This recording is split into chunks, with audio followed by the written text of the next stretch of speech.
இளந்தூர் அர் ரஹீமிய்யா அரபிக் கல்லூரி. உங்கள் ஆண் பிள்ளைகள் 7 ஆண்டுகளில் ஆலிம் பட்டத்துடன் பிகாம், பிபிஏ, பிஏ டிகிரிகளும் பெற்று சிறந்த ஆலிமாக வெளிவர இன்றே தொடர்பு கொள்ளுங்கள். அஸ்ஸலாமு அலைக்கும் வரஹ்மத்துல்லாஹி வபரகாத்துஹு. அல்ஹம்துலில்லாஹி ரப்பில் ஆலமீன். அஸ்ஸலாத்து வஸ்ஸலாமு அலா ரசூலிஹி ஹாத்தமின் நபியீன் وعلى آله الطيبين وأصحابه الطاهرين والمسلمين والمؤمنين كلهم أجمعين. أما بعد، فقد قال الله سبحانه وتعالى في كلامه القديم والفرقان الحميد: أعوذ بالله من الشيطان الرجيم. بسم الله الرحمن الرحيم. ادعوا إلى سبيل ربك بالحكمة والموعظة الحسنة وجادلهم بالتي هي أحسن. وقال النبي صلى الله عليه وسلم: إن من البيان لسحرا، أو كما قال عليه الصلاة والتسليم. அல்லாஹுடைய அளப்பெருமருளால் அண்ணல் அருள் நபியின் அகவை 1500ஆம் ஆண்டு மீலாது பெருவிழாவை முன்னிட்டு ஈரோடு ரஹிமா சங்கு நகர் மஸ்ஜிதே ஹசனா சார்பில் நடைபெற்று கொண்டிருக்கக்கூடிய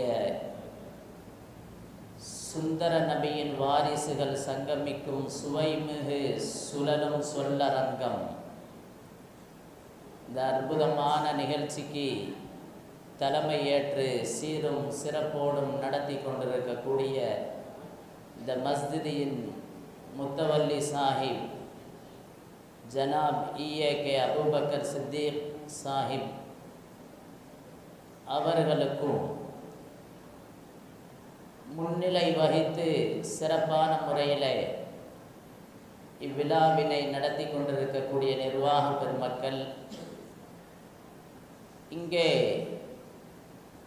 கலந்திருக்கக்கூடிய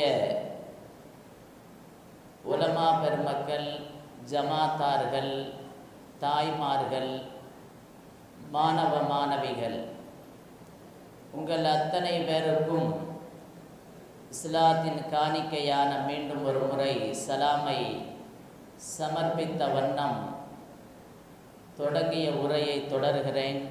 அஸ்ஸலாமு அலைக்கும் வரஹ்மத்துல்லாஹி வபரகாத்துஹு. இந்த அரங்கம் இருக்கிறதே, இது ஒரு பயான் அரங்கம் அல்ல. நீங்கள் எல்லாம் கேள்விப்பட்டிருப்பீர்கள், பட்டிமன்றம், கவியரங்கம், கருத்தரங்கம், இது போன்ற நிறைய அரங்கங்களை நீங்கள் கண்டுகளித்திருப்பீர்கள். இது ஒரு வித்தியாசமான ஒரு அரங்கம், சொல்லரங்கம். சொல்லரங்கம் என்று சொன்னால் ஒரு தலைப்பை மையமாக வைத்து அந்த தலைப்புக்கு கீழே துணை தலைப்புகள், ஒரு 4 தலைப்புகளை தேர்ந்தெடுத்து இங்கே கருத்தாளமிக்க அறிஞர் பெருமக்கள் முதல் சுற்றாக, 2ஆம் சுற்றாக, இப்படி இந்த அமைப்பில் என்ன செய்வார்கள், தங்களுடைய கருத்துக்களை பதிவு செய்வார்கள். மொத்தத்திலே மார்க்கத்தை பல கோணத்திலே ஹிக்மத்தான முறையிலே மக்களுக்கு எடுத்து சொல்லக்கூடிய வகையிலே இந்த சுழலும் சொல்லரங்கம் இங்கே ஏற்பாடு செய்யப்பட்டிருக்கிறது. அல்லாஹ் திருமறையிலே சொல்கிறான்: உதுஉ இலா சபீலி ரப்பிக பில் ஹிக்மதி வல் மௌஇலத்தில் ஹசனா. நீங்கள் மார்க்கத்தை ஹிக்மத்தோடு எடுத்து சொல்லுங்கள், அழகிய உபதேசங்களோடு எடுத்து சொல்லுங்கள் என்று அல்லாஹ் கூறுகிறார். அந்த அடிப்படையிலே ஒரு வித்தியாசமான முறையிலே இப்பொழுது சொல்லரங்கம் நடைபெற்று கொண்டிருக்கிறது. அதிலேயும் இந்த மஸ்ஜிதுல் ஹசனாவிலே வைத்து இந்த சுழலும் சொல்லரங்கம் நடத்தப்படுவது ஒரு பொருத்தமாகவே இருக்கிறது. என்ன பொருத்தமாக இருக்கிறது அப்படின்னா, இங்கே ஒரு கருப்பொருள் முத்து நபி ஸல்லல்லாஹு அலைஹி வஸல்லம் அவர்கள் வாழ்வில் பதித்த முத்திரைகள் என்ற ஒரு கருப்பொருள் தரப்பட்டிருக்கிறது. அது நபி ஸல்லல்லாஹு அலைஹி வஸல்லம் அவர்களுடைய ஒரு அழகிய முன்மாதிரியை வைத்து, அதற்கு அரபியில என்ன சொல்வார்கள் என்றால் உஸ்வத்துல் ஹசனா என்று சொல்வார்கள். இங்கே மஸ்ஜிதுல் ஹசனாவிலே வைத்து ஒரு உஸ்வத்துல் ஹசனாவை பற்றி இங்கே பேச இருக்கக்கூடிய அறிஞர் பெருமக்கள் இவர்கள் எல்லாம் மௌஇலத்துல் ஹசனாக்கள், அழகிய உபதேசங்களை எடுத்து சொல்வதற்காக வேண்டி காத்திருக்கிறார்கள். இங்கே இந்த மஸ்ஜிதிலே இது நடைபெறுவது என்பது உண்மையிலேயே பொருத்தமான விஷயம் என்று நான் நினைக்கிறேன். ஒரு மஸ்ஜிதுல் ஹசனாவிலே வைத்து ஒரு உஸ்வத்துல் ஹசனாவை பற்றி மௌஇலத்துல் ஹசனாக்கள் இவர்கள் கருத்துக்களை பதிவு செய்ய இருக்கிறார்கள் என்பதை பார்க்கிற பொழுது உண்மையிலேயே பொருத்தமாக இருக்கிறது. கருத்துக்களை சொல்லக்கூடிய விஷயத்திலே நாம் என்ன செய்து விடக்கூடாது, தயங்கக்கூடாது. இமாம் அபு ஹனீஃபா ரஹ்மத்துல்லாஹி அலைஹி அவங்க சொல்லுவாங்க, மஸ்தன்கஃப்து அனில் இஃபாதத்தி வல் இஸ்திஃபாதத்தி, நான் ஒரு நல்ல கருத்தை நல்ல ஒரு விஷயத்தை மக்களிடம் சொல்வதற்கும் மக்களிடமிருந்து ஒரு நல்ல கருத்தை நான் கேட்பதற்கும் நான் என்ன செய்ய மாட்டேன், வெட்கப்பட்டதே இல்லை அப்படின்னு சொல்றாங்க. யாரு? இமாம் அபு ஹனீஃபா ரஹ்மத்துல்லாஹி அலைஹி அவங்க சொல்றாங்க. சொல்லாற்றல் என்பது ஒரு மனிதனுக்கு ரொம்ப முக்கியமான விஷயம். அதுல ஒரு நபிக்கு ஒரு சிறப்பான பெயர் கொடுக்கப்பட்டிருந்துச்சு. எந்த நபி அப்படின்னா ஷுஐப் அலைஹிஸ்ஸலாம் அவர்களுக்கு ஒரு சிறப்பான பெயர் என்ன அப்படின்னா ஹதீபுல் அன்பியா, அவர் சொல்லாற்றல் மிக்கவர் என்ற ஒரு சிறப்பான பெயர் ஷுஐப் அலைஹிஸ்ஸலாத்து வஸ்ஸலாம் அவர்களுக்கு கொடுக்கப்பட்டிருந்துச்சு. அவங்க சொல்றாங்க, நான் சொல்லுவேன், என்னுடைய சொல்லினால் மக்கள் என்ன செய்ய முடியாது, நேரான வழியை பெற முடியாது. என்னுடைய சொல்லினால் அல்ல, நான் எவ்வளவுதான் சொன்னாலும் அல்லாஹுடைய அருள் இருக்க வேண்டும், அல்லாஹுடைய ரஹ்மத் இருக்க வேண்டும். அப்பொழுதுதான் என்னுடைய சொல் அந்த மனிதர்களுக்கு மத்தியிலே போய் சேரும் என்று ஷுஐப் அலைஹிஸ்ஸலாத்து வஸ்ஸலாம் அவர்கள் சொல்வார்கள். அந்த மாதிரி ஒரு சொல்லாற்றல் மிக்க ஒரு கருத்துக்களை எல்லாம் இங்கே ஆய்வு செய்து இங்கே அறிஞர் பெருமக்கள் பேசுவதற்காக வேண்டி இங்கே வருகை தந்திருக்கிறார்கள். நீங்கள் எல்லாம் கேள்விப்பட்டிருப்பீங்க, சாக்ரட்டிஸ் மிகப்பெரிய தத்துவ ஞானி தான். அவருடைய தத்துவ கருத்துக்களை சொல்வதற்கு வெகு தொலைவில் இருந்து ஒருத்தர் வருவார். சாக்ரட்டிஸ் அவர்களே, உங்களுடைய தத்துவ கருத்துக்களை கேட்பதற்காக வேண்டி வெகு தொலைவில் இருந்து நான் வந்திருக்கேன் பார். அப்படியா அப்படின்னு சொல்லி ஹாலில் உட்கார வச்சு ரெண்டு பேர் என்ன செய்வாங்க, பேசுவாங்க. அதாவது சாக்ரட்டிஸ் தன்னுடைய தத்துவ கருத்துக்களை சொல்லிக்கிட்டே இருப்பார். வந்தவர் மெய் மறந்து கேட்டுக்கொண்டே இருப்பார். நேரம் நெருங்க நெருங்க ஆக ஆக வீட்டுக்குள்ள இருந்து சிக்னல் வரும். யாரு? மனைவி. என்ன சிக்னல் வரும் தெரியுமா? கிச்சன்ல இருக்கக்கூடிய அண்டா சட்டி குண்டா சட்டி எல்லாம் பறக்கும். எல்லாம் என்ன செய்வாங்க, டப்பு டப்புன்னு கீழே போட்டு உடைச்சுக்கிட்டே இருப்பாங்க. இந்த சாக்ரட்டிஸுக்கு இதெல்லாம் ஞாபகத்தில் வரவே வராது, இதெல்லாம் கவனிக்கவே மாட்டாரு. அவர் பேசாம தத்துவ கருத்துக்களை சொல்லிக்கிட்டே இருப்பார். வந்தவர் மெய் மறந்து கேட்டுக்கொண்டே இருந்தார். கடைசியில் அந்த அம்மா பார்த்துச்சு, இவரை எப்படியாவது அனுப்பி வைக்கணும், என்ன செய்யறது? அந்த அம்மா ஒரு பக்கெட்டில் தண்ணி கொண்டு வந்து அவங்க ரெண்டு பேரும் பேசிக்கிட்டு இருந்தாங்களா இல்லையா, அங்கே வச்சுச்சு. வச்சுட்டு அப்படியே நின்றுக்கிட்டே இருந்துச்சு. அப்பயாவது இந்த மனுஷன் சாக்ரட்டிஸ் பார்க்கணுமா இல்லையா? மனைவி தண்ணியை கொண்டுட்டு வந்துட்டான். இன்னி நம்ம ஏதாவது ஒரு கருத்தை சொன்னோம்னா என்ன ஆகும்? தண்ணியை மேலே ஊற்றிடுவான். அந்த ஊத்துறதுக்கு முன்னாடி நம்முடைய கருத்தை நிப்பாட்டிடணும் அப்படின்னு சொல்லி நினைச்சிருக்கணுமா இல்லையா? மிகப்பெரிய தத்துவ ஞானி. அவர் நினைக்கல. தண்ணி முன்னால வந்ததுக்கு பின்னாலும் கூட பேசிக்கிட்டே இருந்தார். பார்த்தா மனைவி தண்ணி எடுத்து மேலே ஊற்றி விட்டார்.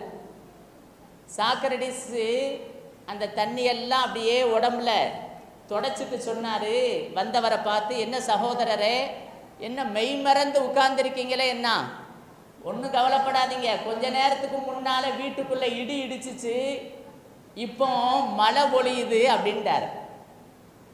கொஞ்ச நேரத்துக்கு முன்னால் வீட்டுக்குள்ளே அந்த ஜாமான்லாம் தூக்கி தூக்கி போட்டாங்களா இல்லையா, அது இடி இடிச்சிச்சு, இப்பொழுது மழை பொழிகிறது, நீங்கள் ஒன்றும் வருத்தப்படாதீங்க அப்படின்றார். அப்போ மிகப்பெரிய ஒரு தத்துவ ஞானியாக இருந்த சாக்ரட்டிஸ் அவருடைய தத்துவ கருத்துக்களை வெகு தொலைவில் இருந்து என்ன செஞ்சார், கேட்டு வந்தார். ஆனால் அங்கே தண்ணீர் மனைவி ஊற்றிட்டாங்க. அந்த மாதிரி இங்கே யாரும் தண்ணீர்லாம் ஊற்ற மாட்டாங்கன்னு நினைக்கிறேன். ஏன்னா இங்கே நல்ல முறையில் பேசக்கூடிய இந்த பேச்சாளர்கள் திறமை மிக்கவர்கள், சொல்லாற்றல் மிக்கவர்கள், நல்ல இளம் பேச்சாளர்கள். எனவே இவர்கள் என்ன தலைப்பில் பேச வேண்டுமோ அந்த தலைப்பிலே ரத்தின சுருக்கமாக என்ன செஞ்சிருவாங்க, பேசிடுவாங்க. சொல் இருக்கிறதே ஒரு சொல், ஒரு கருத்து. அந்த கருத்து ஒரு பரிசையே தரும். ஒரு பெண்மணி மூதாட்டி ஒரு மரம் ஒன்று நட்டு வைக்கிறார். மூதாட்டி அந்த ஊர்ல அரசர் என்ன செய்யறார், தன்னுடைய அமைச்சரோடு வலம் வந்து கொண்டிருக்கிறார். இப்போ மூதாட்டியிட்ட கேட்கிறாரு அரசர், என்னம்மா என்ன செஞ்சுக்கிட்டு இருக்கீங்க? அந்த மூதாட்டி அம்மா சொன்னாங்க, நான் மரம் நட்டு வைத்து கொண்டிருக்கிறேன் அப்படிங்கிறாங்க. மரம் நட்டு வைத்து கொண்டிருக்கிறீங்களா? இந்த மரம் பெருசா வளர்ந்து அது பழம் கொடுக்கிறதுக்கு நீங்க இருப்பீங்களோ இல்லையோ தெரியலையம்மா. எதுக்காக வேண்டி நீங்க மரம் நட்டு வைக்கிறீங்க? நீங்க நட்டு வச்சீங்கன்னா நீங்க பிரயோஜனப்படணுமா இல்லையா? உங்களுக்கு பிரயோஜனப்படணுமா இல்லையா? அந்த அம்மா மூதாட்டி அம்மா சொன்னாங்க, நான் நட்டு வைக்கிற இந்த மரம் எனக்கு பலன் தராவிட்டாலும் பின்னால் வரக்கூடிய சந்ததியினர்கள் பலன் பெறுவார்கள். அந்த எண்ணத்திலே தான் நான் மரம் நட்டு வைக்கிறேன் என்ற ஒரு அற்புதமான ஒரு கருத்தை பதிவு செய்தது. அந்த அரசருக்கு ஆச்சரியம். பரவாயில்ல, நல்ல கருத்தை சொன்னமா அமைச்சரே, ஒரு பொற்காசுகள் ஒரு முடியை எடுத்து அந்த அம்மாவுக்கு பரிசு வந்தார். அந்த அம்மா அந்த பரிசை வாங்கிட்டு சொன்னது, அரசரே, நான் நட்டு வைத்த இந்த மரத்திற்கு எனக்கு இப்பொழுதே பலன் கிடைத்தது பாருங்கள் அப்படின்னு. இந்த மரம் ஒரு 5 வருஷத்துக்கு பின்னால காய்ச்சி மரமாக ஆகி பலன் தரும் சொல்லி நீங்க சொன்னீங்க. நான் நட்டு வச்ச இந்த மரத்திற்கு எனக்கு உடனே பலன் கிடைத்தது பாருங்கள் அப்படின்னு சொன்னது. உடனே இன்னும் ஒரு அற்புதமான ஒரு கருத்தை சொல்லியிருக்கேன்னு இரண்டாவது ஒரு பண முடிப்பு அரசர் கொடுக்கிறார். இந்தாம்மா நல்ல கருத்தை சொல்லியிருக்கிற இந்தா அப்படின்னு சொல்லி ரெண்டாவது ஒரு பண முடிப்பை கொடுக்கிறார். அந்த அம்மா வாங்கிட்டு சொன்னது, எல்லோருமே மரத்தின் மூலமாக ஒரு தடவை தான் பலன் பெறுவார்கள்.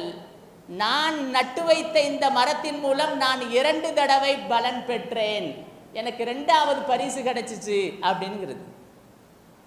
அந்த அம்மா அவர் அரசர் பார்த்தார், பரவாயில்ல, நல்ல கருத்தா பேசுகிறம்மா, நல்ல கருத்தை சொல்லியிருக்க, இன்னொரு ஒரு பட அன்பளிப்பு கொடுத்தார். அதுக்கப்புறம் அரசர் பார்த்தாரு, சரி இனிமேல் நம்ம இங்கே நிற்கக்கூடாது, நம்ம நின்னோம்னா நம்முடைய ஹசானா எல்லாம் என்ன செஞ்சிடும், காலியாக ஆயிரும். ஏன்னா இந்த அம்மா நல்ல நல்ல கருத்தா சொல்லிக்கிட்டே இருக்கு, அதனால நம்ம என்ன செஞ்சிருவோம், கிளம்பிடுவோம் அப்படின்னு சொல்லி அந்த அம்மா என்ன செஞ்சிருச்சு, கிளம்பிருச்சு. அந்த அரசர் கிளம்பிட்டார். இப்படி சொல்லக்கூடிய ஒரு வார்த்தைகள், ஒரு நல்ல கருத்துக்களை சமுதாயம் என்ன செய்கிறது, எதிர்பார்க்கிறது. அவர்கள் சொல்லக்கூடிய வார்த்தைகளை நல்ல கருத்துக்கள் சொல்ல மாட்டார்களா, நல்ல விஷயங்களை சொல்ல மாட்டார்களா அப்படின்னு சொல்லி ஒரு சமுதாயம் எதிர்பார்த்து கொண்டிருக்கிறது. கண்ணியத்திற்குரியவர்களே,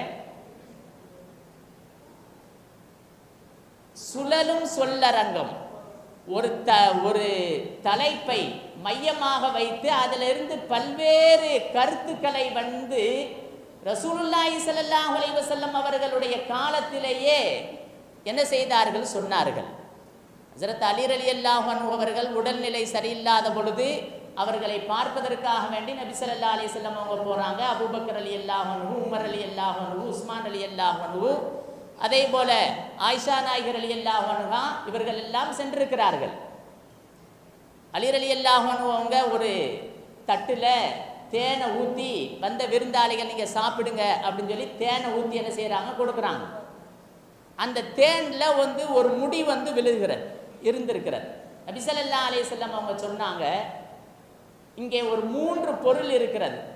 அதாவது தேனு தான், ஒரு தட்டு இருக்கிறது, தேன் இருக்கிறது, அந்த தேனுக்கு மேலே ஒரு சின்ன முடி விழுந்திருக்கிறது. இதை வைத்து நீங்கள் உங்களுடைய கருத்துக்களை சொல்லுங்கள் பார்க்கலாம் அப்படின்னு சொல்லி நபி ஸல்லல்லாஹு அலைஹி வஸல்லம் அவங்க சொன்னாங்க. கருத்துக்கள் எப்படி இருக்கணும்? சமுதாயத்திற்கு பயன் தரக்கூடிய வகையில் இருக்கணும் உங்களுடைய கருத்துக்கள். கியாமத் நாள் வரையிலும் மக்கள் படிப்பினை பெறக்கூடிய அளவிற்கு உங்களுடைய கருத்துக்கள் இருக்கணும். அந்த மாதிரி கருத்துக்களை சொல்லுங்கன்ன உடனே முதலாக அபூபக்கர் ரலியல்லாஹு தஆலா அன்ஹு அவர்கள் அந்த தட்டை வாங்கி சொன்னாங்க, ஈமான் என்பது இந்த தட்டை விட பிரகாசமானது. அந்த ஈமான் ஒரு மனிதனுக்கு கிடைப்பது இந்த தேனை விட இன்பமானது. அந்த ஈமான் ஒரு மனிதனிடத்திலே பாதுகாப்பது இந்த முடியை விட சிரமமானது. அந்த தட்டு ஹஸரத் உமர் ரலியல்லாஹு அன்ஹு உங்களுக்கு போச்சு. உமர் ரலியல்லாஹு அன்ஹு அவர்கள் கருத்து சொன்னார்கள், ஆட்சி அதிகாரம் என்பது இந்த தட்டை விட பிரகாசமானது. ஒரு ஆட்சி அதிகாரம் ஒரு மனிதருக்கு கிடைப்பது இந்த தேனை விட இன்பமானது. அந்த ஆட்சியிலே நீதியை நேர்மையை நிலைநிறுத்துவது இந்த முடியை விட சிரமமானது. தட்டு 3வது ஹஸரத் உஸ்மான் ரலியல்லாஹு அன்ஹு அவர்களுக்கு போச்சு. உஸ்மான் ரலியல்லாஹு அன்ஹு அவர்கள் சொன்னார்கள், அல் குர்ஆன் என்பது இந்த தட்டை விட பிரகாசமானது. அந்த அல் குர்ஆனை ஓதுவது இந்த தேனை விட இன்பமானது. அந்த அல் குர்ஆனை பாதுகாப்பது, அந்த அல் குர்ஆனின் பிரகாரம் நடப்பது இந்த முடியை விட சிரமமானது. அந்த தட்டு 4வது ஹஸரத் அலி ரலியல்லாஹு அன்ஹு அவங்களுக்கு போச்சு. அலி ரலியல்லாஹு அன்ஹு அவர்கள் அறிவுல ரொம்ப புத்தி கூர்மையானவங்களா இல்லையா? அவங்க சொன்னாங்க, விருந்தாளிகள் இந்த தட்டை விட பிரகாசமானவர்கள். இந்த விருந்தாளிகள் என்னுடைய வீட்டிற்கு வந்திருப்பது இந்த தேனை விட இன்பமானது. இந்த வந்த விருந்தாளிகளை கண்ணியப்படுத்துவது, சந்தோஷப்படுத்துவது இந்த முடியை விட சிரமமானது. ஆயிஷா நாயகி ரலியல்லாஹு அன்ஹா அவங்களுக்கு தட்டு வந்துச்சு. அவங்க சொன்னாங்க, பெண்கள் இந்த தட்டை விட பிரகாசமானவர்கள். பெண்மை இந்த தேனை விட இன்பமானது. இந்த பெண்களை பாதுகாப்பது இந்த முடியை விட சிரமமானது என்று ஒரு தட்டு, ஒரு தேனு, ஒரு முடியை வச்சு நபிகள் பெருமானார் ஸல்லல்லாஹு அலைஹி வஸல்லம் அவர்களும் கடைசியாக ஒரு கருத்தை சொல்லி முடிக்கிறார்கள். மார்க்க கல்வி என்பது இந்த தட்டை விட பிரகாசமானது. அந்த மார்க்க கல்வி ஒரு மனிதனுக்கு கிடைப்பது இந்த தேனை விட இன்பமானது. அந்த மார்க்க கல்வியின் பிரகாரம் தன்னுடைய வாழ்க்கையை அமைத்துக் கொள்வது இந்த முடியை விட சிரமமானது. ஹஸரத் ரசூலுல்லாஹி ஸல்லல்லாஹு அலைஹி வஸல்லம் அவர்கள் தங்களுடைய கருத்துக்களை என்ன செஞ்சாங்க, பதிவு செஞ்சாங்க. அந்த மாதிரி இங்கே நல்ல கருத்தாளமிக்க பேச்சாளர்கள் இங்கே வருகை தந்திருக்கிறார்கள். இவர்கள் நல்ல முறையில் பேசக்கூடியவர்கள். ஒரு 4 தலைப்பு, அற்புதமான தலைப்பு தரப்பட்டிருக்கிறது. ஆரம்பமாக வணிகத்தை பற்றி, வையகம் போற்றும்